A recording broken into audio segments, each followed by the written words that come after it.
Waifu, Husbando, Eula, aka end user license agreement, or Zhongli. Which one are you guys going to be wanting to go for? There's going to be 2 different banners. We're going to be talking about that for you guys right now today, starting with Zhongli. Zhongli, often skipped over by the most amount of the player base there. Also was pretty hyped up at the same time due to a lot of different things going on in Genshin Impact, but he is still and will continue to be one of the best characters in the game. Literally top 2 in my opinion, just because he's so strong at what he does. He enables pretty much any kind of team composition you can think of in a lot of different ways. Also in brand new ways, because there is a new artifact set literally made for this man, Tenacity of the Millith.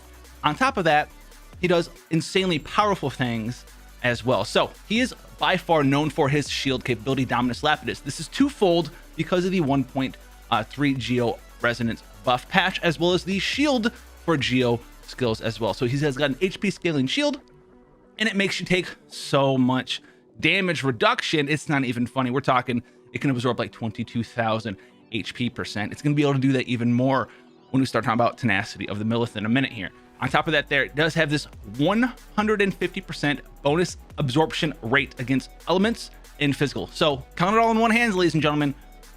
That's everything. So very, very strong in there. Also has this supportive capability with Blended to Fall. Can freeze Fatuis and different enemies in place, even further reducing the damage you take there. Dominance of the Earth here gives you a little bit of bonus damage on everything that he does there. Majority on his Elemental Burst.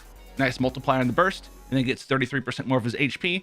Very nice there. And then you also have Resonant Waves, which is another reason why his shield is so strong, because it gives you this 5% stacking shield strength increase. So let's talk about, since everything's here now together, before we get into team compositions on him, which is literally every team in the game, Tenacity of the Millith. So the Tenacity of the Millith is going to be a new artifact set. The 2-piece bonus on it set right now is going to be 20% HP, but the 4-piece is really what we want to talk about with Zhongli. The 4-piece reads, whenever you damage an enemy with your elemental skill, so even the pulse from his pillar will activate this.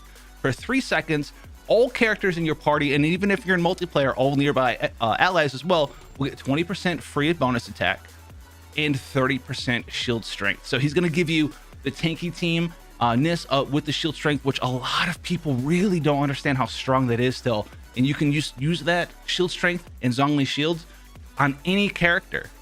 You've seen the Hu Tao stuff rolling in the background. Hu Tao's not, she's not like 3,000 defense Noelle, but you can get out there and just facilitate this gameplay style where you just do not take damage that entire time. And the 20% attack buff, that is also strong. That's like, using the Noblest Oblige set 4-piece and using an Elemental Burst.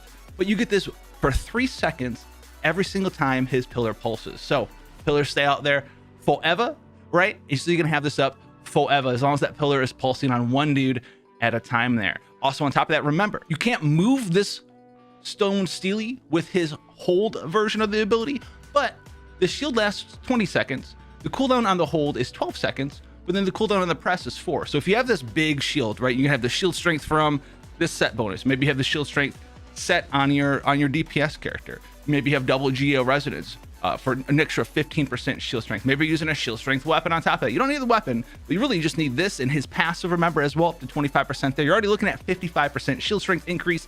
On top of that, 150% absorption effectiveness against everything in the game. So you can put the shield on, move your pillar around, and then put the shield on again. And you're going to be able to do a lot of cool stuff with him in that regard. Now, as of right now, there's a bunch of cool stuff that you can use in his artifact selection, right? We've talked about before. You can use the Archaic Petra set, right? You can use a mix of the Archaic Petra set and the Noblest Oblige set here. So you get 20% elemental damage and 20% geo damage. You can go in there, you can use full Noblest Oblige, so it gives 20% attack up there.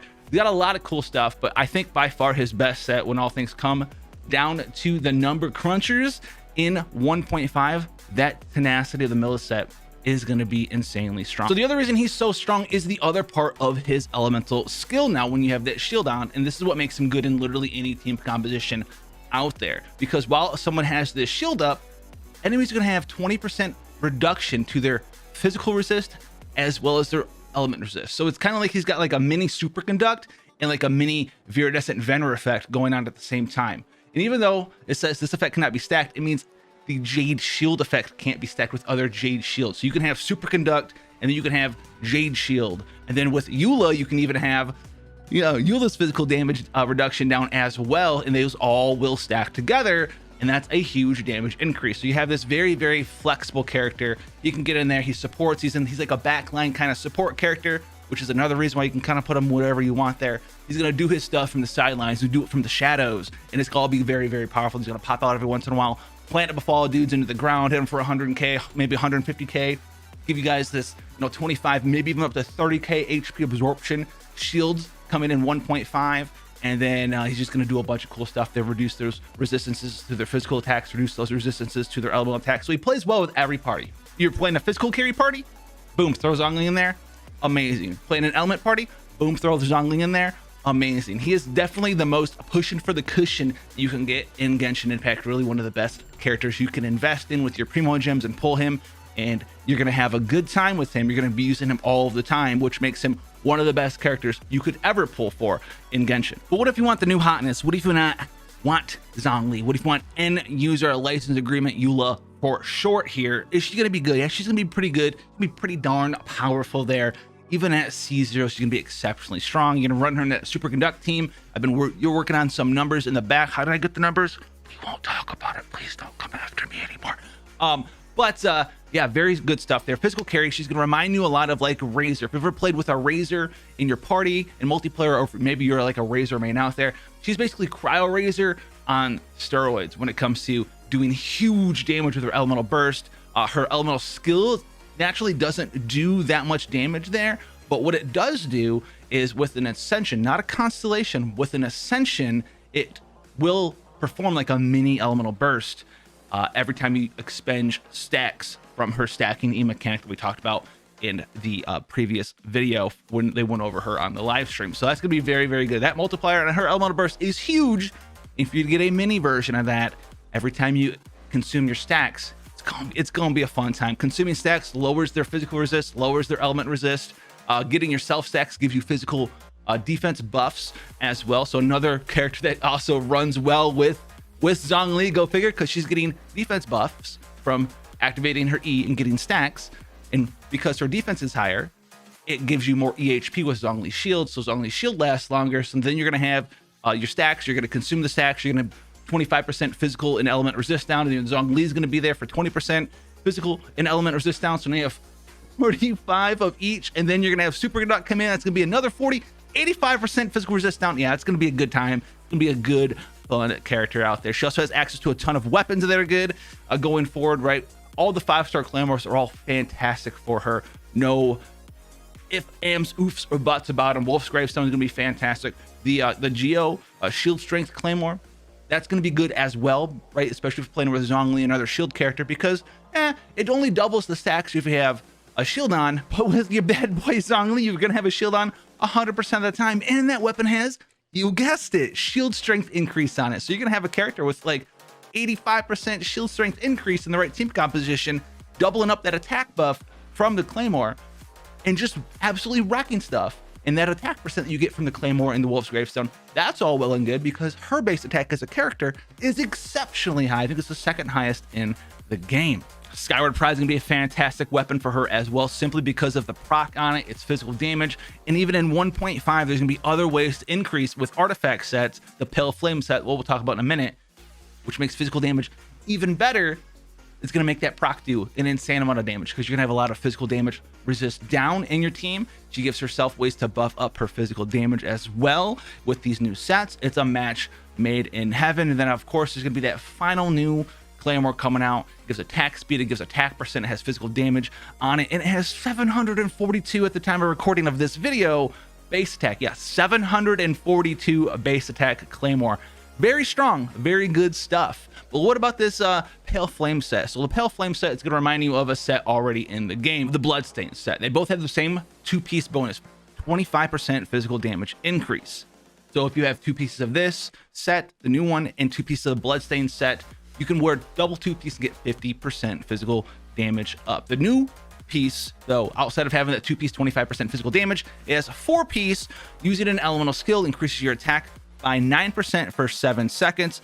This effect can stack up to 2 times, all right, and the stacks only last 7 seconds, and it can proc once every 0.3 seconds. So what happens is you need to use your elemental skill with a cooldown of less than 7 seconds, which Eula can do. So what you do is you attack with your E, hits them, right? Get 9% attack. Then you hit them with your E again 4 seconds later. Then you're gonna have 18% attack. And then when you have both of those stacks, your 2-piece bonuses can go from 25% physical damage up to 50% physical damage. So there's a little bit of less leeway there because you don't want to lose your stacks. You have to make sure you use your E every minimum like 6.99999 seconds there before those stacks were off. But if you don't want to deal with that, you can just wear double 2-piece bonus, Bloodstain, and then the new set Pale Flames, and it's gonna be an insanely strong maneuver for you to operate with going forward. Now, teams and team builds, right? It's going to be very, very similar to teams that you would see for like a Rosaria team or even more in line, a Razor team composition there as well. You're going to have her as the cryo character. So then you're going to need an electro character to proc that superconduct. So you have access to Fischl. That's fantastic. You might even go and try to work with Lisa too, because Lisa at the right ascension level here can have a 15% defense. Now you can pop in Lisa, hit him, proc this thing with Lightning Rose, and then swap back to Eula and start smacking people. Or if you just want to turn your brain off, right? You just want to do damage and have fun. You just put Oz out there and just start superconducting everything around you. And that's with 2 people. Afterwards, you can decide if you have Zhongli, put him in there, boom, big, strong, and then maybe put like an Albedo in there too. Who needs a healer when you have giant shields that will never get broken on your characters? I'm going to do that. It's going to be amazing. So if you want to see us pull for end user license agreement live on Twitch, make sure you give us a follow. And if you want to not watch the stream, but maybe check the Eula videos coming out in the future, and the Yanfei videos as well, make sure you subscribe to the channel here and leave a comment down there and tell me what you're looking forward to the most in 1.5. As that is going to be the end of this. There's a lot of cool stuff there, but let me know, do all this stuff, have fun out there, and I'll see you guys in the next one.